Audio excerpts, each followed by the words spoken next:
Karena kita sudah terhubung juga pemirsa bersama dengan manajer Timnas, ada Pak Sumarji. Selamat malam Pak Sumarji. Selamat siang waktu Saudi. Oh, selamat siang waktu Saudi. Baik. Selamat pagi. Selamat pagi, siang dan malam.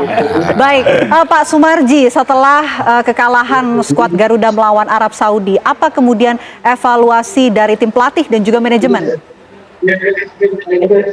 Ya, jadi kekalahan semalam itu sangat pahit ya untuk kami, terutama yang berada di tim ini, benar-benar pukulan yang sangat telak bagi kami. Tetapi kembali lagi bahwa ini semua sudah terjadi dan kita harus move on, dan kita tentunya yang lebih utama adalah setelah kekalahan itu kami ingin betul-betul kembali mempersiapkan tim ini dengan sebaik-baiknya. Nah, tentu berkaitan dengan itu yang paling berat adalah bagaimana kita bisa mengembalikan mental pemain.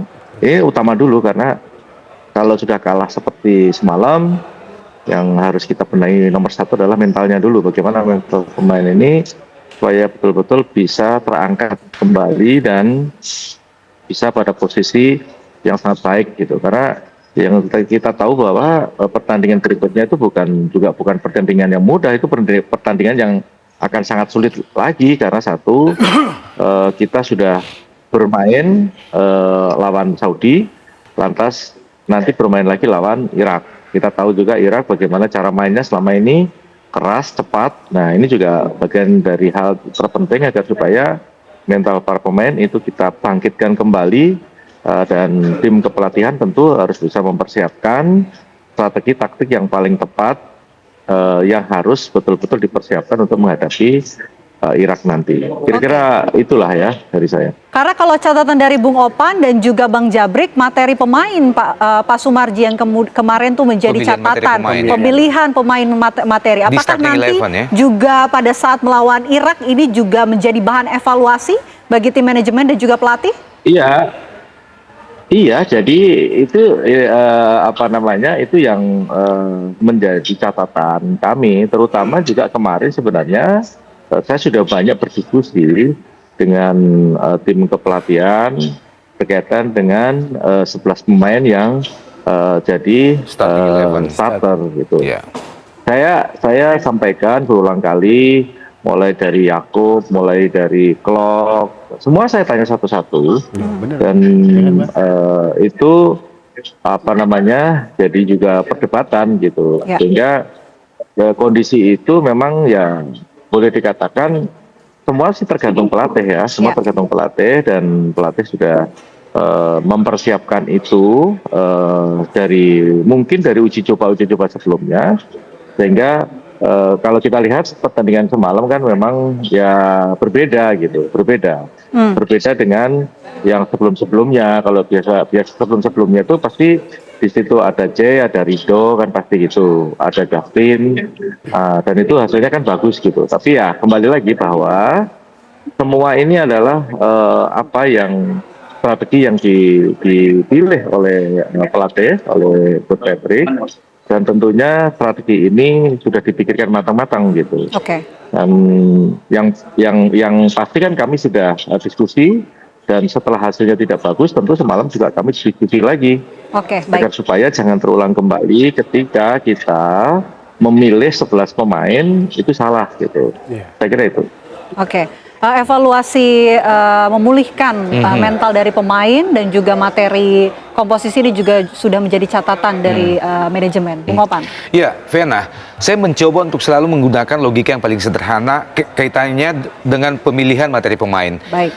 Tadi malam, publik termasuk kita itu membayangkan bahwa materi pemain di starting 11 yang akan dipilih oleh pelatih PK paling tidak mempertahankan pemain-pemain yang kita mengalahkan Bahrain dan Cina. Misalnya di lini belakang kita tidak kehilangan Rizky Ridho, Justin Hubner, kita tidak kehilangan Verdong di lini tengah, kita tidak kehilangan Tom Hai atau Nathan di lini tengah yang sudah sangat padu dengan Joy Palupesi. Kemudian kita tetap akan menyaksikan Oleh di depan. Ya, sebutlah misalnya Oleh tidak fit, kemudian Verdong masih tetap. Tapi kan seharusnya kita masih melihat di lini belakang pertahanan yang paling solid yang selama ini yang kita miliki adalah Hubner, Ridho dan Itses di belakang. Kemudian mungkin tambahkan Sandy Walsh di kanan misalnya. Kita tidak pernah membayangkan tadi malam bahwa starting 11 itu akan langsung dihuni oleh Mark Klok, Beckham, kemudian Yakub Sayuri. Dan buktinya apa? Seringkali mereka melakukan blunder, kesalahan-kesalahan mendasar, terutama oleh Klok dan juga Beckham. Kemudian yang paling, maksudnya dalam tanda kutip, yang paling blunder, mungkin yang paling dongo adalah aksi dari Yakub Sayuri. Kita tidak pernah membayangkan bahwa kita kalah dengan cara ini gitu loh. Oleh kejahilan seorang Sayuri yang menarik kaos di kotak penalti kita saat bola dilepaskan oleh Arab Saudi ke kotak penalti kita. Nggak ada urgensinya dia melakukan itu. Nah, saya juga ingin menitipkan pesan mungkin ke manajer kita, ke pelatih, bahwa jangan terlalu fokus di ruang ganti saat menuju ke lapangan. Jangan terlalu fokus kepada faktor-faktor yang terlalu teknis, tapi perhatikan, tekankan, stressing ke anak-anak hal-hal yang bersifat non-teknis. Sampaikan ke mereka secara mendalam, hati-hati ada VAR, hati-hati jangan terprovokasi oleh aksi-aksi lawan, hati-hati dan gak usah peduli keputusan wasit. Kalian fokus pada permainan, terutama VAR. Kalau misalnya stressing itu dilakukan menjelang mereka ke lapangan, misalnya Yakub Sayuri, pasti akan terus terngiang tuh di kepalanya. Saya harus hati-hati nih di lini pertahanan, hati-hati di kotak penalti kita, ada VAR yang selalu mengintai. Ini kan kebodohan tadi malam. Nah, pemilihan materi pemain yang kita sayangkan. Kita membayangkan tadi malam itu bahwa pemilihan materi pemain yang akan menghuni starting 11 adalah the winning team, yakni di lini belakang terutama yang paling penting ada Hapner tetap di situ, ada Rizky Ridho tetap di situ, kemudian ada Joy Palupesi tetap di situ, ada Tom Hai tetap di situ, kemudian ditambah dengan pemain terbaru yang memang penampilannya luar biasa seperti Emiliano Jonathans. Kita tidak pernah membayangkan bahwa starting 11 ini langsung dihuni oleh Beckham, Klok, Yakub Sayuri. Dan terbukti faktanya tadi malam mereka adalah handicap kita. Begitu, Vena. Oke, baik, itu catatan dari Bung Opan tentunya. Selain nanti Pak Sumarji bisa merespon, kami juga sebetulnya ingin tahu Pak Sumarji bagaimana kondisi psikologis maupun fisik dari para pemain, karena dalam beberapa hari lagi ini akan segera menghadapi Irak pada tanggal 12 Oktober nanti. Ya, itulah tadi ya teman-teman penjelasan dari manajer Timnas Indonesia Pak Sumarji dan Pandit Sepak Bola Indonesia Bang Opan Lamarah.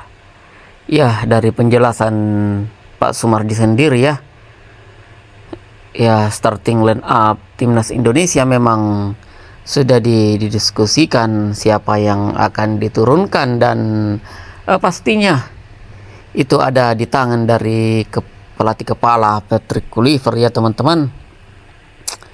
Dan ya, apapun yang sudah terjadi, kita harus fokus ke pertandingan selanjutnya ya, ke Timnas Irak, karena peluang kita untuk tidak lolos di putaran final Piala Dunia belum pupus ya teman-teman. Kita masih punya peluang.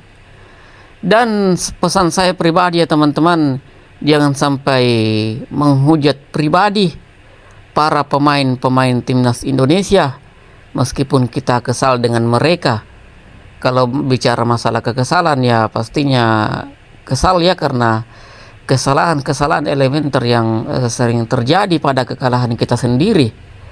Tetapi untuk menghujat secara pribadi di akun media sosial mereka itu perbuatan yang negatif ya teman-teman, jangan sampai dilakukan, karena itu bisa membuat psikologis para pemain akan berantakan, karena kita masih akan melihat pertandingan selanjutnya melawan Irak nanti di minggu dini hari nanti ya teman-teman, karena memang ini adalah laga betul-betul penentuan apakah kita bisa lolos atau tidak ya teman-teman. Tetapi semoga kita bisa lolos nantinya, meskipun kita masih mengharap pertandingan dari Timnas Arab Saudi nanti dengan Timnas Irak di laga terakhir. Oh ya, oke, sekian dari teman-teman. Sekian dulu. Terima kasih. Salam sepak bola.